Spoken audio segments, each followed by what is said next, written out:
እጅን በአፍ የሚያስጭኑ አስገራሚና አስደናቂ ታሪኮች፣ አስተማሪ የሆኑ ተሞክሮዎች የሚቀርቡበት ቻናል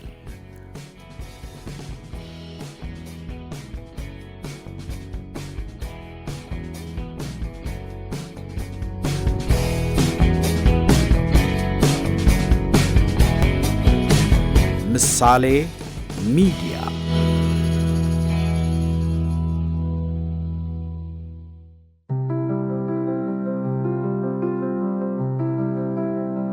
በአሜሪካ ፍሎሪዳ ግዛት በአትላንቲክ ውቅያኖስ ምስራቃዊ ዳርቻ የምትገኘው ኬፕ ካናቨራል ከተማም ምሽት ቢጫጫናትም የሰማዩ እንቅስቃሴ አልቆመም። ድንገት የምሽቱን ጨለማ ሰንጥቆ ወደ ሰማይ ቀጥ ብሎ የሚጓዝ የብርሃን መስመር የባህር ዳርቻውን በነጎድጓዳማ ድምፅ አናወጠው። 5 4 3 2 1 በአንድ ወቅት የሀገራትን የልዕለ ኃያልነት ፉክክር ህልም የተሸከሙና የቀዝቃዛው ጦርነት ምኞት መለያ የሆኑ ሮኬቶች ዛሬ የአንድን ሰውና የግል ኩባንያ የችሎታ ገደብን ለመስበር የደፈረ ከባድ ህልም ተሸክመዋል። ደፋሩ የኤሎን መስክ ራዕይ ህዋ ላይ መድረስ ብቻ ሳይሆን የህዋ ጉዞ የተለመደ የሚቻልና በተደጋጋሚ ሊደረግ የሚችል መሆኑን ማረጋገጥ የሚል ነበር። ለበርካታ አስርት ዓመታት ህዋ ወይም ጠፈር እጅግ በጣም ሩቅ የማይደረስ ለአስትሮኖሚ ባለሙያዎችና ለመንግስታት ብቻ የተፈቀደ ግዛት ተደርጎ ይታሰብ ነበር። በእርጥበታማው የኬፕ ካናቨራል ምሽትም ያ ህልም አሁንም ድረስ ተጨባጭና እውነተኛ እንደሆነ ይታሰባል። በዚህ ምሽት በልዕለ ኃያላኑ አሜሪካና ሶቪየት ኅብረት መካከል ሳይሆን በባለ ራዕዮች፣ ቢሊዮነሮችና ሁለመናቸውን ለከዋክብት በሰጡ ደፋር መሐንዲሶች መካከል አዲስ የጠፈር ውድድር ተጀምሯል። የስፔስ ኤክስ ፕሮጀክት ሮኬቶችን ወደ ህዋ ከማስወንጨፍ በላይ በሳይንስ ልብ ወለድ የተገደበውን የሰው ልጅ የነገ አዲስ የጉዞ ምዕራፍ የጀመረበት ነበር። አሜሪካዊው ቁጥር 1 የዓለም ቱጃር ኤሎን መስክ ስለ ማርስ ሲናገር በሰው ልጅ የዝግመተ ለውጥ ሂደት ውስጥ ለማሸነፍ ሳይሆን ለመኖር የተደረገ የመጪው ጊዜ ምክንያታዊ እርምጃ ነው ይላል። በእያንዳንዱ የሮኬት ሞተሮች መብራት ውስጥ የሰው ልጅ ከምድር ስበት ያለው ትስስር አስፈላጊነት እየቀነሰ የሚሄድም ይመስላል። በእያንዳንዱ የተሳካ በረራ ደግሞ ወደ ባለ ብዙ ፕላኔቶች የስልጣኔ ተስፋ ይበልጥ መቀራረብ እየፈጠረ ነው። እዚህ ጊዜ ላይ ለመድረስ ግን መንገዱ እጅግ አስፈሪና አድካሚ ነበር። አስቂኙ ስፔስ ኤክስ ከከባድ ፍንዳታና ኪሳራ ተርፏል። አሁን ፋልኮን 9 የተሰኘው ሮኬት በግርማ ሞገስ በማይታዩ ክንፎች እንደምትመራ ወፍ ወደ ቤቱ ለመመለስ ለመጀመሪያ ደረጃ ጉዞ ሲዘጋጅ ዓለም በፍርሃትና ባለማመን መካከል ተጠምዷል። አክብሮታዊ ሰላምታችን በያላችሁበት ይድረሳችሁ ውድ የቻናላችን ተከታታዮች። በዛሬው ታሪካችን አሜሪካዊው ቱጃር ኤሎን መስክ በህዋ ላይ ስርወ መንግስት ለመመስረት ያደረገውን ጥረት፣ የገጠሙትን ፈተናዎችና ሌሎች የጠፈር ሳይንስ ጉዳዮችን እናስቃኛቸዋለን። እንደተለመደው አብራችሁን እንድትቆዩም በአክብሮት እንጋብዛለን። መልካም ቆይታ ይሁንላችሁ።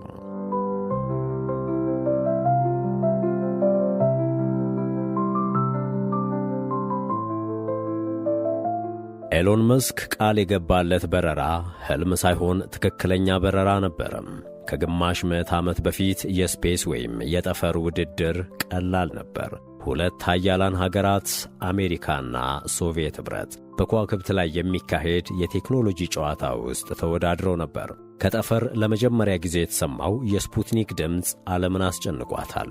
ዩሪ ጋጋሪን ለመጀመሪያ ጊዜ ምድርን ሲዞር ብዙ ሰው አላመነም ብቻ ሳይሆን አብዛኛው የዓለማችን ሕዝብ ጉዳዩን አያውቀውም ወይም አልሰማም። በአውሮፓውያኑ ሐምሌ 20 1969 አፖሎ 11 ጨረቃ ላይ ያረፈች ሲባልም የአብዛኛው የዓለም ሕዝብ አእምሮ አላመነም። ታሪኩ ግን እውነት ነው። የኒል አርምስትሮንግ እግሮች በጨረቃ ላይ ያደረጉት እርምጃ የሰው ልጅ ስኬት ብቻ አልነበረም። በሚሊዮን መኖሪያ ቤቶች በቴሌቪዥን የተላለፈ የጂኦፖለቲካና የቴክኖሎጂ የበላይነት ማሳያ ነበር። ይህ የህዋ ሳይንስ ገድል ታሪክ ከ1970ዎቹ በኋላ እየቀነሰ መጣ። የአፖሎ የህዋ ተልእኮዎች ቆመው የጠፈር ምርምር ቢሮክራሲያዊና ውድ፣ ከመንግሥት በጀት ጋር የተቆራኘና የሕዝብን ይሁንታ የሚፈልግ ሆነ። ዓለም ሮኬቶችን በብዛት ብታመርትም ስለ ህዋና ጠፈር ማሰብ ግን ቆሟል ማለት ይቻላል። የዕለት ተዕለት የጠፈር ጉዞ የማይታሰብ ሕልምና ከሞላ ጎደል ብርቅ ነበር። በ2000ዎቹ መጀመሪያ ላይ መንግሥታት በማይችሉት መንገድ ሕልሙን ለማስነሳት የሚደፍር የግል ኩባንያ ተፈጠረ። ስፔስ ኤክስ ከጀርባው የሆነ አገር ወይም የፌዴራል ኤጀንሲ ድጋፍ አልነበረውም። የነበረው ለመለካት የሚከብድ ምኞት፣ አደጋን የመቋቋምና ብዙ ጊዜ መክሸፍንና መውደቅን በፈቃደኝነት መቀበል ነበር። ውድድሩ በቀዝቃዛው ጦርነት ወቅት በጨረቃ አቧራ ላይ እንደተተከሉት ባንዲራዎች ሳይሆን እንደገና ጥቅም ላይ ሊውሉ የሚችሉ ሮኬቶች፣ የግል የጠፈር ወደቦችና ከመሬት በላይ ያለውን የሰው ልጅ ተደራሽነት እንደገና ሊወስኑ የሚችሉ ተልእኮች ያዘለ አዲስ አይነት ውድድር ነው። የስፔስ ኤክስ ካምፓኒ በአውሮፓውያኑ 2002 በአሜሪካዊው የዓለም ቢሊዮነሮች ቁንጮ ኤለን መስክ ካሊፎርኒያ ውስጥ በምትገኝ ኤል ሴጉንዶ በተባለች ስፍራ ውስጥ በትንሽና በማይታመን ቢሮ ውስጥ የተቋቋመ ፕሮጀክት ነው። የፕሮጀክቱ ድንቅ ግብ ማርስ የተባለችውን ቀይ ፕላኔት ቀኝ መግዛት ሲሆን ወደ ፕላኔቷ የሚወስደው መንገድ ግን በቀላሉ የተሳካ አልነበረም። ካምፓኒው መጀመሪያ ወደ ጠፈር የተኮሳቸው 3 ፋልኮን 1 ሮኬቶች የታሰበው ስፍራ ሳይደርሱ አየር ላይ ፈንድተዋል። እያንዳንዱ የፋልኮን 1 ሮኬት ያልተሳካ ፍንዳታ ከጠፈር ሳይንስ ተመራማሪዎች ፌዝና መሳለቅን፣ የስፔስ ኤክስን ተልእኮ ከሚጠራጠሩ ሰዎች ደግሞ ተስፋ አስቆራጭና የዜና ርዕሶችን ያስተናግድ ነበር። ለፕሮጀክቱ መሳካት በሚሊዮን የሚቆጠር ሀብት ያፈሰሰው ኤለን መስክ ራሱም ወደ ኪሳራ እየቀረብኩ ነው የሚል የተስፋ መቁረጥ ጥርጣሬ ውስጥ ገብቶ ነበር። አራተኛው የሮኬት ተልእኮ ግን ተሳካለት እና ፋልኮን 1 የጠፈር ምህዋር ጉዟን አሳክታ የዓለምን ትኩረት መሳብ ጀመረች። የአሜሪካው የጠፈር ሳይንስ ምርምር ማዕከል ናሳ መጀመሪያ ላይ ጉዳዩን በጥርጣሬና በጥንቃቄ ከተመለከተና ከመረመረ በኋላ ብሩህ ተስፋ መኖሩን አስተዋለ። በድንገት አንድ የጥቂት መሐንዲሶችና ባለ ራዕዮች ስብስብ በህዋ ኢንዱስትሪ ውስጥ መሳተፍ ብቻ ሳይሆን ስሪቶቹን መፈታተን ጀመረ። የስፔስ ኤክስ ታሪክ በብዙ መልኩ የዳዊትና የጎልያድ ፍጥጫ ታሪክን ይመስላል። ከግዙፉ ዓለም አቀፍ የጠፈር ሳይንስ ኩባንያ ኤሮስፔስ ያነሰ ሀብት ያለው የግል ኩባንያ የመንግሥት ተቋማት ለ10 ዓመታት ለማሳካት ትግል ሲያደርጉበት የቆዩትንና ማሳካት ያልቻሉትን ተልእኮ ለመወጣት የወሰደው ተልእኮ ነው። ራዕይ፣ ጽናትና ውድቀት፣ አለመፍራት ወደ ድል የሚያደርስ ብቸኛ እርምጃ እንደሆነ የሚያሳይ ጽኑ እምነት ተደርጎ ይቆጠራል። ምናልባት ይህ ድል የጠፈር ምርምርና ፍለጋ ሕጎች እንደገና እንዲፈተሹ የሚያስገድድ ውጤት ሳያመጣም አይቀርም። የስፔስ ኤክስ ካምፓኒ ከመፈጠሩ በፊት ሮኬቶች አንድ ጊዜ ብቻ ጥቅም ላይ ይውሉ ነበር። አንድ ጊዜ ለመተኮስ በሚሊዮን ዶላር የሚቆጠር ነዳጅና ሃርድዌር አቃጥለው ራሳቸውን ውቅያኖስ ውስጥ ይከሰክሳሉ። ተፈጥሮ የጠፈርን ጉዞ ለተደጋጋሚ ተልእኮዎች የማይመች አድርጎት ቢቆይም ፋልኮን 9 የተሰኘው የስፔስ ኤክስ ሮኬት ግን ያንን ታሪክ ቀይሮታል። የሮኬቱ ዲዛይን እንደገና ጥቅም ላይ እንዲውል ታስቦ የተሰራና ወደ ምድር ተመልሶ በሰው አልባ መርከብ ላይ ቀጥ ብሎ በማረፍ ለሌላ ተልእኮ እንዲዘጋጅ የሚያደርግ ነው። የኤሎን መስኩ የስፔስ ኤክስ ሮኬት ፋልኮን 9 በ2015 የመጀመሪያውን የተሳካ ታሪካዊ በሰው አልባ መርከብ ላይ የማረፍ ተግባርን እውን አደረገ። በዓለም ዙሪያ ያሉ መሐንዲሶች፣ ባለሀብቶችና አድናቂዎች ሮኬቱ ከላይ ወደ ታች ሲወርድ ሞተሮች እንደ ጸዳል ሲያበሩና የማይቻል በሚመስለው ውበት ልባቸው ሲነካ ትንፋሽ አጠራቸው።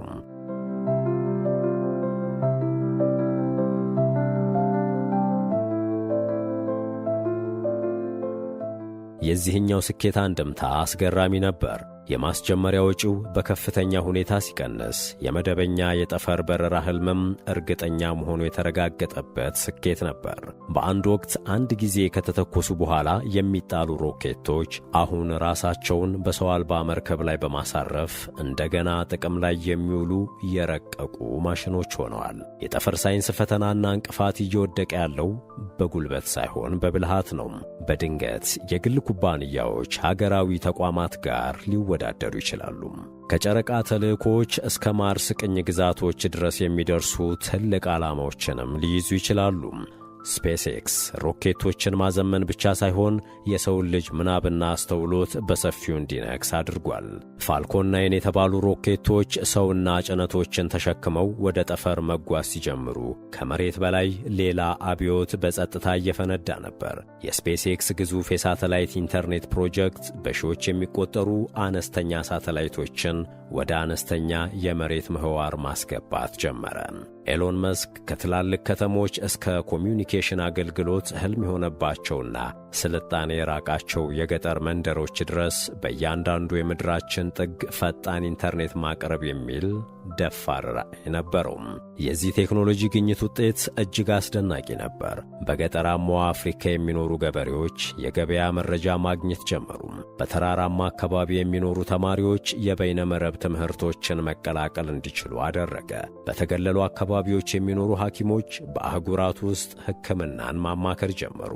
በአውሮፓውያኑ 2022 በዩክሬንና ሩሲያ መካከል ጦርነት ሲቀሰቀስ ስታርሊንክ የሕይወት መስመር እየሆነ መጣ። ስታርሊንክ በስፔስ ኤክስ የተገነባ የሳተላይት የኢንተርኔት አገልግሎት ነው። ይህ ፈጣን የሳተላይት የኢንተርኔት አገልግሎት የብሮድባንድ ኢንተርኔት አገልግሎት በማይገኝባቸው አካባቢዎች ኢንተርኔት ለማዳረስ በሺዎች የሚቆጠሩ በመሬት ምህዋር ላይ የሚዞሩ የትናንሽ ሳተላይቶችን በመጠቀም የሚገኝ አገልግሎት ነው። በሩሲያ ዩክሬን ጦርነት ወቅት በመሬት ላይ ያሉ የኮሚዩኒኬሽን መሠረተ ልማቶች ሲወድሙ የሳተላይት ኮሚዩኒኬሽን መስመሮች አልተቋረጡም ነበር። በዚህም ሲቪል ዜጎች፣ ጋዜጠኞችና ወታደራዊ እዞች በትክክለኛው ሰዓት መገናኘት ይችሉ ነበር። አሁንም ግን በዚህ ስኬት ውስጥ ትልቅ ውዝግብ አስከትሏል። ወደ መሬት የተላኩ በሺዎች የሚቆጠሩ ሳተላይቶች በህዋ ላይ መጨናነቅና ያልሆነ ነገር ይፈጥራሉ የሚል ፍርሃት እያደገ መጥቷል። የአስትሮኖሚ ባለሙያዎች የምሽት የሰማይ ገጽታዎችን በማየት የብርሃን ብክለት ያመጣሉ የሚል ፍራቻ አድሮባቸዋል። ከምንም በላይ 1 ቢሊዮነር የዓለምን የዲጂታል ግንኙነት ዘዴ መቆጣጠር አለበት ወይ የሚል የኃይል ሚዛን ጥያቄም አለ። ከስታርሊንክ ጋር ለተገናኘው እያንዳንዱ የህይወት መስመር የአደጋና የክርክር ጥላ ተከትሏል። ለብዙ ሰዎች በሰማይ ላይ ያሉ ሳተላይቶች ለጠፈር ጉዞ ብቻ ሳይሆን ለበይነመረብ ግንኙነት፣ ኮሚዩኒኬሽንና ኢንተርኔት ባልተዳረሰባቸው አካባቢዎች ተጨባጭ አገልግሎት እየሰጡ ነው። አዲሱ የጠፈር ሳይንስ ውድድር ሰንደቅ ዓላማን ጨረቃ ላይ ከማሳረፍ አልፎ ከፍጥነት ቴክኖሎጂና ራዕይ ጋር ሆኗል። የአሜሪካና የቻይና መንግስታት የጠፈርና ህዋ ምርምሮችን ማከናወናቸውን ሲቀጥሉ ከነሱ ጎን ለጎን የግል ኩባንያዎችም እየተፎካከሩ ነው።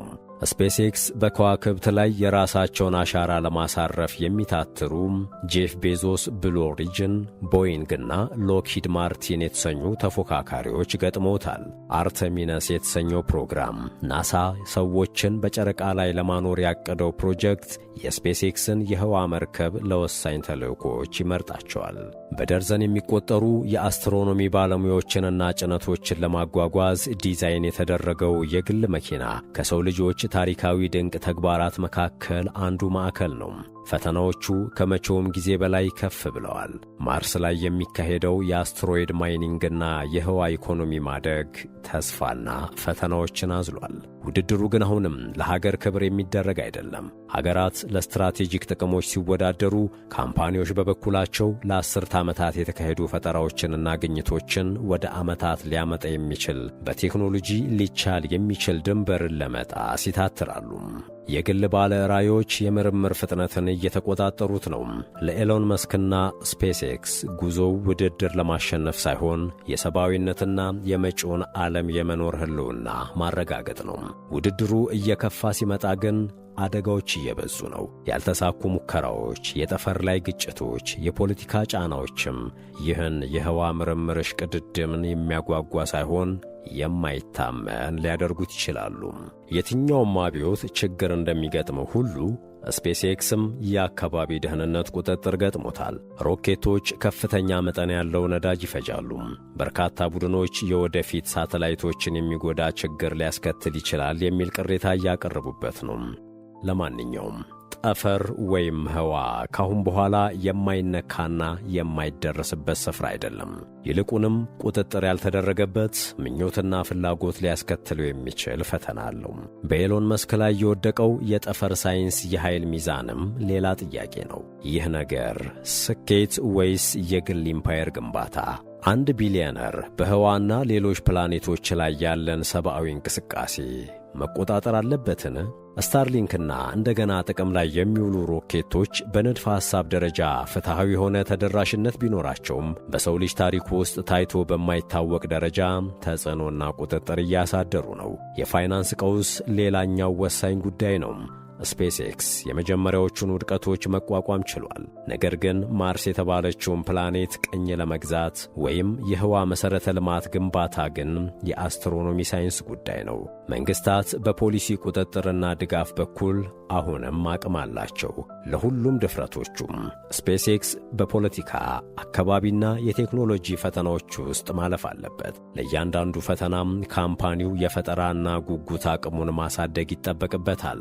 ሰብአዊነት ጠፈርን ወይም ህዋን የቢሊዮነሮች መጫወቻ ሜዳ አድርገን መፍቀድ አለብን ወይስ ለጋራ ለስልጣኔ መንገድ ማድረግ አለብን የሚል በመስቀለኛ መንገድ ውስጥ ነው። ዛሬ የምንመርጠው ምርጫም ለትውልዶች ከከዋክብት የአዲስ ተስፋ ምንጮች ወይም የጦር ሜዳ ሊሆኑ የሚችሉበትን ዕድል ይወስናል።